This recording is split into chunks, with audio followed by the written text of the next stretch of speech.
Dice así la palabra del Señor. Le dijo uno de la multitud: Maestro, di a mi hermano que parta conmigo la herencia. Mas él le dijo: Hombre, ¿quién me ha puesto sobre vosotros como juez o partidor? Y les dijo: Mirad y guardaos de toda avaricia, porque la vida del hombre no consiste en la abundancia de los bienes que posee. También les refirió una parábola diciendo: La heredad de un hombre rico había producido mucho, y él pensaba dentro de sí, diciendo: ¿Qué haré? Porque no tengo dónde guardar mis frutos. Y dijo: esto haré. Derribaré mis graneros y los edificaré mayores. Y allí guardaré todos mis frutos y mis bienes, y diré a mi alma: Alma, muchos bienes tienes guardados para muchos años. Repósate, come, bebe, regocíjate. Pero Dios le dijo: Necio, esta noche vienen a pedirte tu alma, y lo que has provisto, lo que has guardado, ¿de quién será? Así es el que hace para sí tesoros y no es rico para con Dios. Mientras Jesús estaba predicando e impartiendo enseñanza a la gente, se nos dice en este texto que cierto hombre de la multitud interrumpió al Señor y le pide que resolviera un problema familiar. Uno de la multitud le dice: Maestro, dile a mi hermano que divida la hacienda conmigo. Aparentemente la persona que hace esta petición no estaba pensando en la predicación del Señor, sino en su herencia. Por eso le hace esta petición a Cristo. O sea, Cristo está predicando y hablando cosas sumamente importantes, pero lo que él tiene en la cabeza, mientras está escuchando a Jesús, es su problema de herencia. ¿Qué estaba pasando aquí? No lo sabemos, pero quizás el hermano de este hombre lo estaba defraudando, o a lo mejor no estaba siendo justo con él. O tal vez su hermano era el primogénito y él tenía ese derecho de primogenitura según la ley.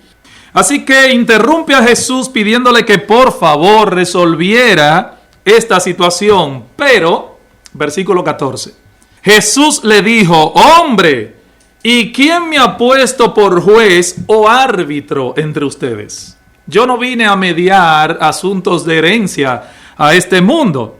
Así que, por un lado, Jesús le aclara esto. O sea, no vine a mediar en conflictos terrenales, como ese conflicto económico acerca de una herencia. Esto era algo que competía a las autoridades de la época. Los tribunales eran que tenían que mediar ahí. Así que él sabía que ninguna respuesta que diera resolvería el problema actual. Ahora, ¿cuál era el problema? ¿Cuál era el problema real? Hermanos, amigos, el problema real era la codicia en el corazón de estos dos hermanos. Ese era todo el problema. Mientras ambos hombres fueran codiciosos, ningún arreglo sería satisfactorio. Allí había pleito porque había codicia. Y eso es lo que hay detrás de cada pleito por herencia, como nos dice el mismo texto. Por eso nuestro Señor aprovecha el momento, aprovecha la ocasión para establecer cuál debe ser la actitud, o cuál debería ser la actitud de sus seguidores con relación a los bienes materiales. Miren, hermanos, amigos que nos visitan en esta mañana, Dios ve la verdadera riqueza de una manera muy distinta a cómo nosotros la vemos. De ahí nuestro tema hoy: cómo ser verdaderamente ricos. ¿Cuál es el punto de vista de Dios acerca de la verdadera riqueza? Y por eso hemos titulado el tema así. Lo primero que tenemos en este texto es una advertencia. ¿Lo vieron? Una advertencia de Cristo. Fíjense lo que dice Jesús en el versículo 15. Y les dijo: mirad y guardaos de toda avaricia. He ahí la advertencia. Cuidado con la avaricia. En otras palabras, estad atentos, estén en guardia, sean cuidadosos de toda forma de avaricia. Cuídense de ese deseo inmoderado y excesivo de tener más y más. Eso es engañoso.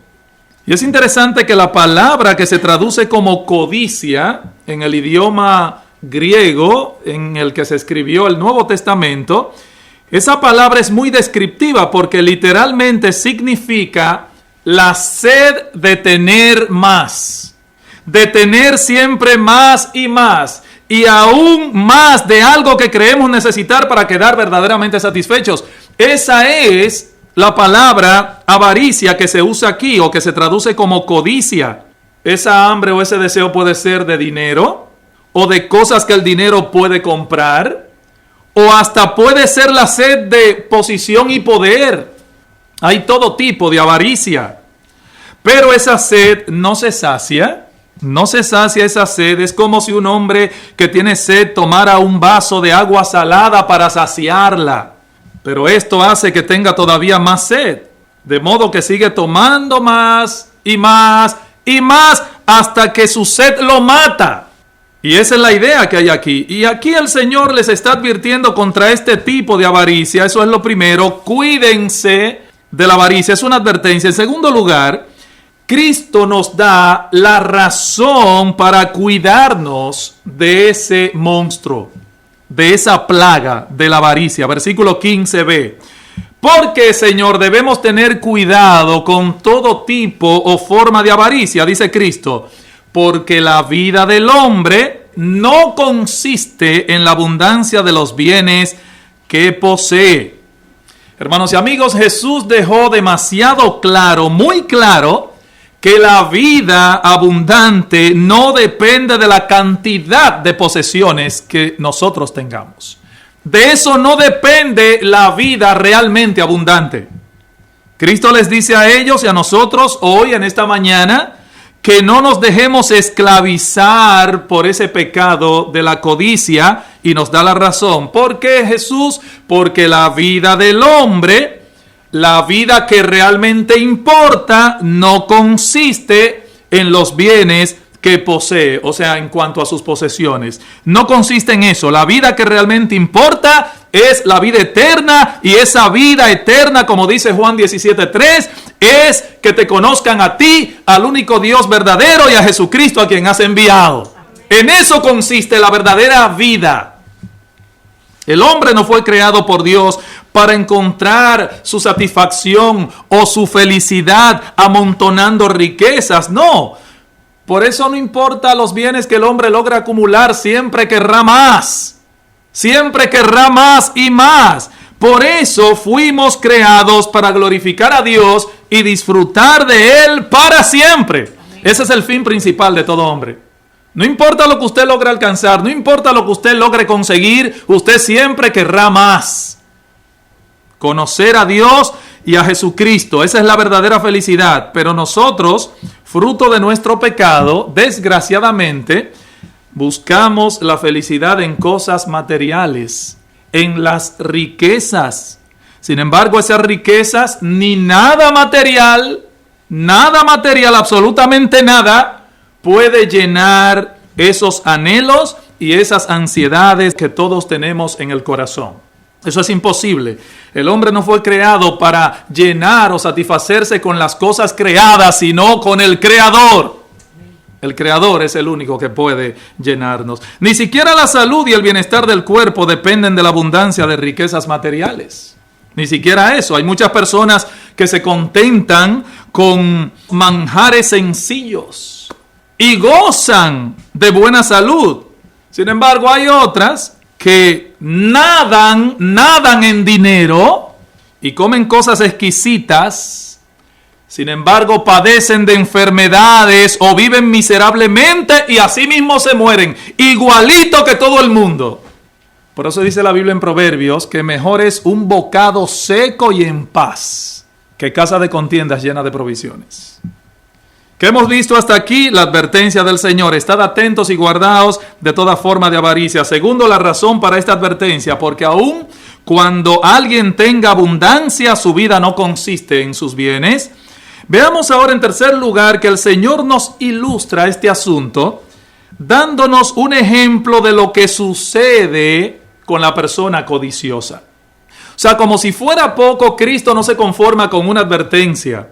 Cristo quiere ilustrarnos su enseñanza y recurre al caso de un rico insensato. Vamos a verlo, versículo 16.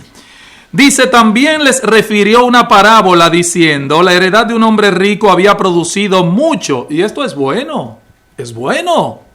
Qué bendición que la tierra de ese hombre había producido mucho. Eso viene de Dios, amén. Amén. La prosperidad viene de Dios. Amén.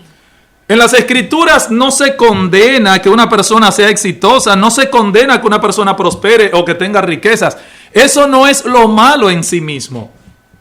Hay muchos ejemplos en la Biblia de personas fieles que por la bendición de Dios tuvieron muchas riquezas. Ahí tenemos el caso de Abraham, el caso de Salomón, el caso de Job, el caso de José de Arimatea.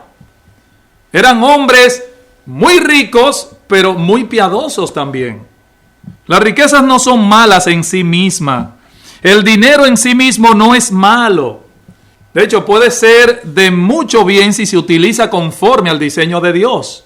El dinero, claro que sí.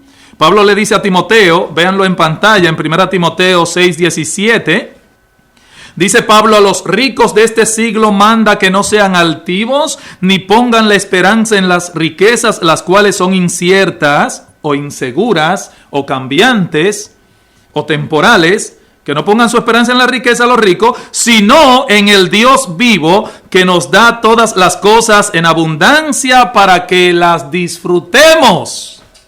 Para eso Dios nos da las cosas, para que las disfrutemos, para que hagamos un uso lícito de esas cosas. Tampoco se nos dice en el texto que este hombre había obtenido sus bienes en forma deshonesta. Yo no veo eso en el texto. Él no era un político deshonesto o un explotador, nada de eso. Nos da la impresión de que este hombre se había enriquecido porque Dios había bendecido el trabajo de sus manos. Y eso es bueno también. Y había causado que su campo fuese tan fértil que producía abundante cosecha. Aparentemente este granjero también había hecho su parte, había trabajado duro.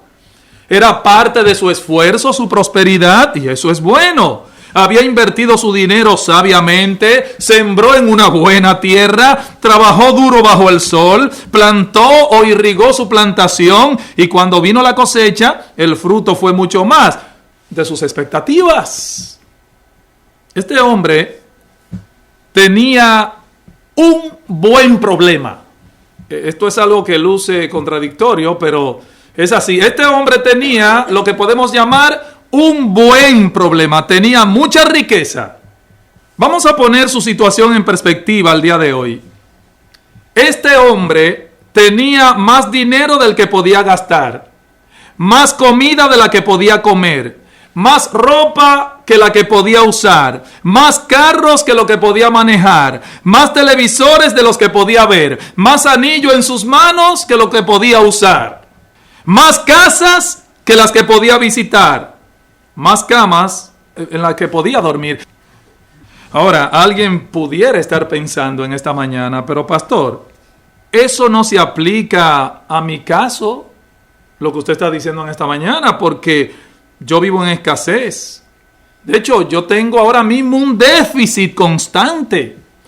Bueno, mi amigo, mi amiga, el problema no es lo mucho o poco que tengas, sino dónde está tu tesoro. Ese es el problema. Por eso es que la Biblia no condena que seamos ricos, pero sí condena el querer serlo. Lo que la Biblia dice es que los que quieren enriquecerse caen en tentación y en lazo, no el que lo es. El problema aquí, hermano, es revisar la motivación de nuestro corazón, nuestra intención. Sea poco o mucho que tengas o que quieras tener, la pregunta es, ¿dónde está tu tesoro? ¿Cuál es tu verdadera riqueza? Ese es el punto. Vamos ahora a ver cómo se manifestó la codicia de este hombre. Verso 17 de Lucas, ahí mismo. Verso 17 del capítulo 12. Y él pensaba dentro de sí. Miren cómo pensaba este hombre dentro de sí, diciendo, ¿qué haré? Porque no tengo dónde guardar mis frutos. Wow, usted sabe lo que es tener tanto que uno no encuentra dónde poner cosas. No tengo dónde guardar mis frutos. Noten, él pensó dentro de sí. Este punto es importante en la parábola. En este versículo se describe de modo sorprendente las preocupaciones, los planes y proyectos que conlleva siempre el aumento de las riquezas. Cuanto más tenemos, mayor intranquilidad. Dice la Biblia en el libro de Eclesiastés que al rico no lo deja dormir la abundancia. Por años no duermen, intranquilos. Al rico no lo deja dormir la abundancia. Este hombre estaba dándole mente. A lo mejor este hombre soñaba despierto pensando, wow, ¿qué haré? Cuanto más aumenta el dinero, escúchame esto bien, cuanto más aumenta el dinero, generalmente invertimos más tiempo pensando en él. ¿Y cómo lo vamos a invertir? Eso implica pensar demasiado en eso. No, mira, no puedo ir a la iglesia hoy porque es que tengo que hacer un negocio y es hoy que el tipo puede. Así que estoy envuelto en muchas cosas. Conocemos gente así. Pero noten algo aquí. Este hombre era un mal agradecido. ¿Cómo yo lo sé? Este hombre de nuestra historia era un mal agradecido. ¿Por qué? Bueno, porque en ningún momento él dice, gracias Señor por haberme prosperado. ¿Se dan cuenta que el tipo está pensando dentro de sí? Todo tiene que ver con él. No menciona a Dios por ninguna parte. No dijo nunca gracias Señor por haberme prosperado. Bendice alma mía a Jehová y no olvides ninguno de sus beneficios. No, eso no fue lo que él dijo. Él no está pensando en Dios. Él no dijo nada de eso. Señor, gracias porque tú has sido tan bueno para conmigo. Yo no me merezco esto y tú me lo has dado de pura gracia sin yo merecerlo. No hay nada de eso en la palabra de este hombre. Él no le dio gracias a Dios ni le glorificó. O sea que en términos prácticos, hermanos, amigos, este hombre era un ateo. Un ateo. Dada su abundante cosecha, era justo esperar que este hombre exclamara por lo menos, gracias Señor por haberme dado lo que tengo. Bendice alma mía Jehová, no olvides ninguno de sus beneficios. ¿Quién soy yo para que me hayas dado tanto? ¿No? Así que en vez de hacer eso, miren lo que dijo en el versículo 18. Observen, versículo 18. Esto haré. Recuerden, él estaba pensando dentro de sí y dice, esto haré. Yo voy a hacer. Yo voy a planear. Yo lo voy a hacer. Y eso nos muestra una segunda característica de este hombre, que aparte de ser malagradecido, era un presuntuoso. Un presuntuoso era este hombre. Él dijo, esto haré, derribaré mis graneros, los edificaré mayores, y allí guardaré todos mis frutos y mis bienes. Verso 19, y diré a mi alma, alma, muchos bienes tienes guardados para muchos años. Repósate, come, bebe, regocíjate, alma mía. Ahora es que yo me voy a dar vida. Él era un presuntuoso. Este hombre era su propio Dios. Sí, porque él está haciendo planes como si el dueño del futuro fuera él. Como si él conociera lo que va a pasar de aquí al año que viene, o a la semana que viene, o de aquí a mañana, o de aquí a ahorita. O sea, el tipo era un fenómeno. Miren su manera de pensar. Esto haré. Voy a derribar. Voy a edificar. Voy a almacenar mis granos, mis bienes, yo. Él está hablando de sus planes futuros como si él fuera el dueño de todo, el dueño absoluto de su vida, el dueño absoluto de su futuro. A él se le olvidó que el dueño de todo lo que tenemos es Dios. Es Dios. Y que nosotros simplemente somos, ¿sabe qué? Mayordomos, administradores de lo que Dios nos ha dado, de nuestro trabajo, de nuestro dinero, de nuestra chequera, del dinero que tenemos, de todo lo que tenemos. Somos simplemente mayordomos, porque ¿sabes qué? Dios, así como te lo dio, te lo puede quitar. Tú no eres el dueño de nada en este mundo. Pero este hombre, este rico insensato, como dice la parábola, estaba muy seguro de que las cosas van a ser como él ha planificado, sin tomar en cuenta lo que nos dice Santiago 4, véanlo, Santiago 4, 13 al 15. Miren lo que dice aquí la palabra de Dios. Santiago 4:13 al 15. Él no pensó en esto, este insensato. Dice, vamos ahora los que decís, hoy mañana iremos a tal ciudad y estaremos allá un año y traficaremos y ganaremos, cuando no sabéis lo que será mañana. Porque ¿qué es vuestra vida? Ciertamente es neblina que se aparece por un poco de tiempo y luego se desvanece. En lugar de lo cual deberíais decir, si el Señor quiere, viviremos y haremos esto o aquello. Si el Señor quiere. Pero este hombre no. Este hombre dice, no, yo voy a derribar, yo voy a plantar, yo voy a hacer. Fíjense que aquí Santiago no nos dice, no está prohibiendo que planifiquemos, no, es correcto hacer planes, proyectos a largo y a corto plazo, eso es totalmente lícito. Santiago no está prohibiendo eso aquí. Más bien que cuando hagamos nuestros planes, no dejemos a Dios, por favor, fuera de la ecuación. No saquemos a Dios de nuestros planes y proyectos, porque a la larga el que tiene el toro agarrado por los cuernos y la sartén agarrada por el mango es Dios, no tú. Amén. No saques a Dios de tus planes. Eso es fatal, el peor error de tu vida. Así que no prohíbe la Biblia que planifiquemos. Lo que sí nos enseña es que al planificar, pongamos a Dios como referencia. No vivamos ni hagamos planes como si Dios no existiera. No seamos ateos prácticos, porque no sabemos qué será de nosotros ni siquiera de aquí a ahorita. Proverbio 27:1 dice, no te jactes del día de mañana. No te jactes del día de mañana, porque tú no sabes qué dará de sí el día. Dios es el único que conoce el futuro. Amén. Amén. Es lo que Dios quiera, no lo que tú quieras o lo que yo quiera. Es si el Señor quiere, haremos esto o aquello. Por eso Santiago nos dice que nuestra vida es como un vapor que aparece por un poco de tiempo y luego ¿qué? Se desvanece. ¿Han visto la neblina ustedes? Esa neblina que se ve en la mañana. Y de pronto es como el humo o como esa neblina de la mañana que usted la ve que aparece y al rato ya no está. Así es la vida. La imagen de la neblina subraya el carácter transitorio de la vida. Hoy estamos sanos y ahorita nos enfermamos. Hoy estamos vivos y mañana pueden estar velándonos. Y este hombre de la historia estaba equivocado pensando que tenía el control de su vida. Se le olvidó lo que dice el Salmo 103. Verso 15 al 16, que dice, el hombre como la hierba son sus días, como la flor del campo, así florece, qué linda se ve. Cuando el viento pasa sobre ella, deja de ser y su lugar ya no la conoce. Se fue.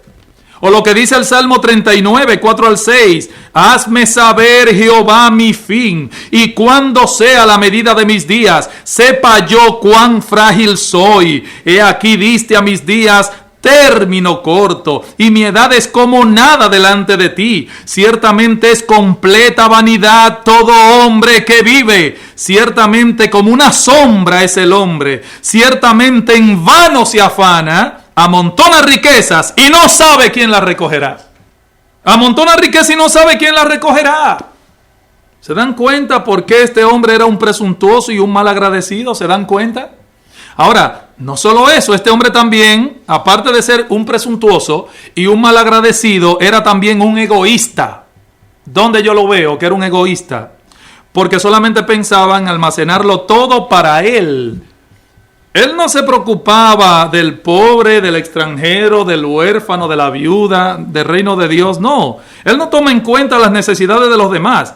Era un hombre muy egoísta. ¿Por qué? Porque si le sobraba algo no pensaba compartirlo con nadie. Él está pensando dentro de sí. Toda su actitud era lo contrario al evangelio. Lo contrario del evangelio, hermanos y amigos. En vez de negarse a sí mismo, él se afirmaba agresivamente a sí mismo. En vez de encontrar la felicidad en dar, él buscaba su felicidad en guardar más para sí. Eso es egoísmo. Pero para terminar, una cuarta característica de este hombre la vemos en el verso 19. Era corto de vista. Era un malagradecido, un presuntuoso, un egoísta y un corto de vista. Porque dice, Y diré a mi alma: alma, muchos bienes tienes guardados para muchos años, repósate, come, bebe, regocíjate. Corto de vista, mente terrenal, no veía más allá de este mundo terrenal. Se quedaba aquí, su visión estaba muy corta. Y diré a mi alma: alma, tienes muchos bienes depositados para muchos años, descansa, come, bebe, diviértete. Ese hombre estaba feliz, tenía éxito, satisfacción, seguridad. No veía más allá de este mundo. Todos sus planes tenían que ver con esta vida. No estaba tomando en cuenta que la abundancia de bienes en los que estaba regocijándose no podían satisfacer su alma. ¿Y cuál fue su triste despertar? Versículo 20. Ay, ay, ay. Su triste despertar. Lo que menos él esperaba era que esa misma noche Dios lo iba a aterrizar. Versículo 20. Pero Dios le dijo. Miren cómo Dios describe a este hombre. Pero Dios le dijo: necio, esta noche vienen a pedirte tu alma, y lo que has provisto, ¿de quién será? Esto se lo dijo cuando el hombre se hallaba en la cúspide, en la cima de su autosuficiencia, cuando no tenía ninguna otra preocupación que la de ensanchar sus graneros y prometerse para después una vida de placer. Me la voy a gozar en grande, como dicen los impíos, en grande, porque la vida es una sola y hay que gozarla. Yo vivo mi vida. No, el hombre sin Dios no vive su vida, está viviendo su muerte, déjame decirte. El que no tiene a Cristo no vive su vida, está viviendo su muerte. Quizás este hombre estaba ya dormido y soñando bellos sueños cuando Dios le dijo eso. Necio, porque piensa que va a disfrutar de salud corporal y mental. Necio, porque piensa que sus bienes durarán muchos años, como si no existieran peligros de robos, incendios, impuestos altos, etcétera. Esta misma noche te reclaman el alma. Óigame, aquella misma noche en la que el necio se prometía tantas cosas agradables para muchos años, tiene que entregar ahora el alma. Lo que a él le parecía el principio de una gran felicidad es el final de toda esperanza y el comienzo de una terrible eternidad sin Dios. ¡Qué grande es eso! Y ahora, ¿para quién será lo que has provisto? Que tiene que dejar tras de sí todas las cosas por las que tanto se había afanado y de las que se creía tan estupendamente provisto. Todos cuantos ponen su felicidad en las cosas materiales edifican sobre arena, y aún lo que quede del edificio tendrán que dejarlo para otros cuando la muerte los sorprenda. Que no sabe para quién será. Todo lo que sus campos le han producido ciertamente ya no será para él, obviamente, porque los muertos, ¿qué saben? Y para mayor aflicción, no sabe lo que harán con todo ello quienes vengan a reclamarlo. Tampoco lo sabe. Los problemas que se van a armar con los herederos. Pues estaba tan seguro de que él mismo lo iba a disfrutar que no se había preocupado ni siquiera de dejar ningún documento para decir a quién tenía que ser adjudicada la herencia. Ni eso. Si tenía hijos u otros familiares, no sabía si sería sabio o necio el que se había de enseñorear de todo el trabajo en que él se afanó, como dice Eclesiastés capítulo 2. Ni si bendeciría su memoria o la llegaría a maldecir. Él no sabía eso. Si le sería de provecho o de perjuicio. Si algunos supiesen de antemano realmente a quién le habrían de dejar las cosas que han atesorado en su casa, de seguro que preferirían quemarla en lugar de adornarla y embellecerla. ¿Usted no cree? Mejor la desaparecen si se sueñan lo que va a pasar con lo que ellos tanto se afanaron por trabajar y que otro le va a dar un mal uso. Pero nadie lo sabe. Nadie lo sabe. ¿Cómo deben haberse reído los herederos al repartirse las cosas que en forma tan afanosa él se había amontonado para sí? Y mientras ellos hacían esto, ¿dónde estaba él? Este hombre estaba enfrentando una eternidad sin Dios. Lo mismo que le va a pasar a todos aquellos que mueran sin Cristo en este mundo. Miren, así es el que hace para sí tesoros, dice Cristo, y no es rico para con Dios. ¿Se dan cuenta cuál es la verdadera riqueza? Jesús se refiere al hombre que vive solo para sí mismo y no cuenta con Dios, como el rico necio de esta parábola.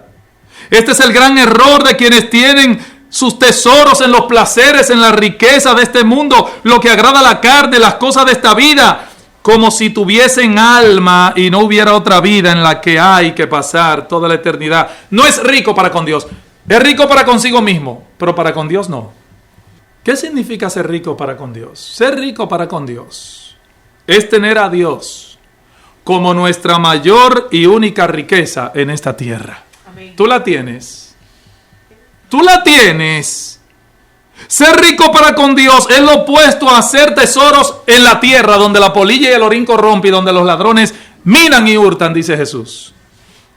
Ser rico para con Dios es lo opuesto a vivir para las cosas de este mundo y no para Dios. Ser rico para con Dios es lo opuesto a actuar como si la vida consistiera en la abundancia de posesiones y no en la abundancia del conocimiento de Dios, que es la vida eterna. Ser rico para con Dios es usar las riquezas terrenales para mostrar lo mucho que valoramos a Dios, no a las riquezas. Valoramos al dador, no a las dádivas. No lo que Dios nos da, sino al Dios que nos da las cosas. A Él lo valoramos. Eso es ser rico para con Dios. Por eso la gente ha hecho un ídolo de sus riquezas, un ídolo de su dinero, un ídolo de su trabajo.